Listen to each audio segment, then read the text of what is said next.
من قبلكم لعلكم تتقون. اگر آپ ذرا سبحان اللہ سنائیں تو میں ذرا اپنے انداز میں ترجمہ کر دوں سبحان اللہ تاکہ تمہارا ایمان بھی تازہ ہو جائے.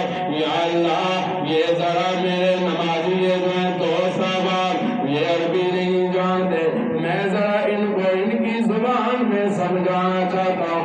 آواز آتی ہے انہیں ذرا انہیں کی خوبصورت زبان میں سمجھا دو. میرا تصور میرا تخیل اگر میں یوں کہوں تو غلط نہیں ہوگا. رب فرما رہے ہیں جانور پیدا کیے تیری وفا کے واسطے,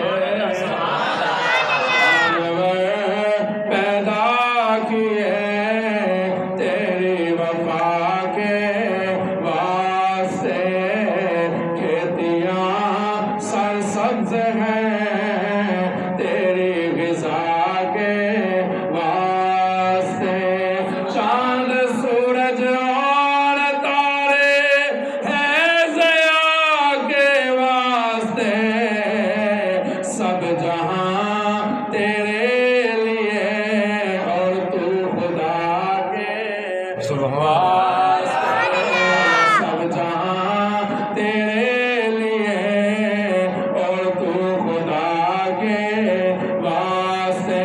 توجہ طالب علم کی طرف, سجدہ کرنا ہے تو یوں کر سر کو سجدے میں جھکا, سجدہ کرنا ہے تو یوں کر سر کو سجدے میں جھکا, سر خدا کے واسطے دل مصطفیٰ کے واسطے.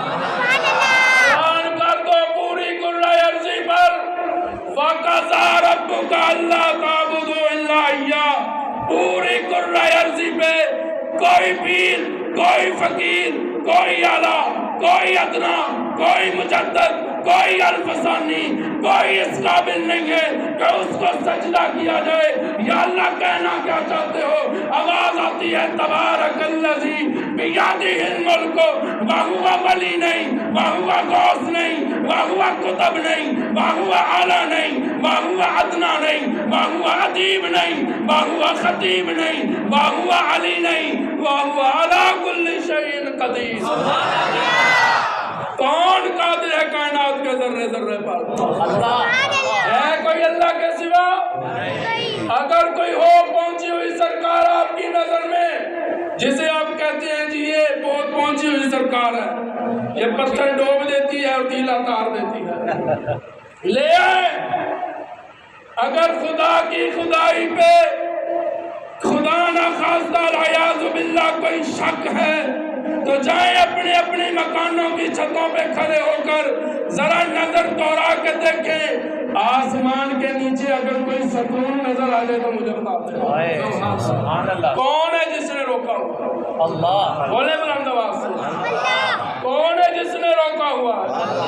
اولاد دینے والا کون ہے؟ جب ساری چیزیں رب ہمیں عطا کر رہا ہے, ہمیں کیا ضرورت ہے غیروں کے دروازے پہ جا کے سجدہ کرنے کی؟ یہ جبین نیاز جو اللہ رب العزت نے ہمیں بن مانگے عطا کر دی ہے. نظر دوڑاؤ اپنے وجود کی طرف, سر سے لے کر پاؤں تک اللہ نے آپ کو جو کچھ بھی دیا ہے آپ نے مانگا نہیں تھا, اللہ نے عطا کر دیا. تو غور تو کرو, جو رب بن مانگے اتنا عطا کر رہا ہے, جب مانگو گے تو کتنا عطا کر رہا ہے. جتنا ٹائم کاری صاحب نے مجھے دیا اس میں تو صرف 2.25 گھنٹے رہ گئے, صرف 1 منٹ رہ گیا. سبحان اللہ کہہ دے بلند آواز سے. مانگنا ہے نا رب سے, مانگنا ہے. یا اللہ کیسے مانگے؟ اللہ فرماتے ہیں ایسے مانگو جیسے بند کمرے میں زکریا نے مانگا, ایسے مانگو جیسے مچھلی کے پیٹ میں یونس نے پکارا, ایسے مانگو جیسے حضرت ابراہیم نے آگ میں پکارا تھا. ایسے مانگو, دل سے مانگو. رب یہ نہیں دیکھتا اس کی عمر کتنی ہے, رب بیٹا عطا کر دیتا. سبحان اللہ. پیر نصیر الدین نصیر گولنا شریف والے یاد آ گئے. سبحان اللہ کہتے ہیں. وہ بڑی مزیدار عقیدہ بیان کرتے ہیں. کس سے مانگے کہاں جائیں کس سے کہیں اور دنیا میں حاجت روا کون ہے سب کا داتا ہے تو سب کو دیتا ہے تو تیرے بندوں کا تیرے سوا کون ہے وَقَضَى رَبُّكَ أَلَّا تَعْبُدُوا إِلَّا إِيَّاهُ یا اللہ ہم نے تیرا فیصلہ مان لیا ہم نے تیرے فیصلے کا اقرار کر لیا اب تو ہمیں ہمت اور توفیق دے ہمیں پریشانی آئے ہمیں مشکل آئے ہمیں مصیبت آئے ہم تیرے دروازے پہ جھکتے نظر آئے ہمارے دل میں یا تیرا نام نظر آئے یا تیرے محبوب کا نام چمکتا نظر آئے آیا اولیاء اہل بیت نبی تابعین صحابہ پہ جب بنی گر کے سجدے میں سب نے یہی عرض کی تو نہیں ہے تو مشکل کشا کون ہے اب جس کے دل میں آئے وہ بھی پائے نشری ہم نے تو دل جلا کے سلام رکھ دیا وآخر دعوانا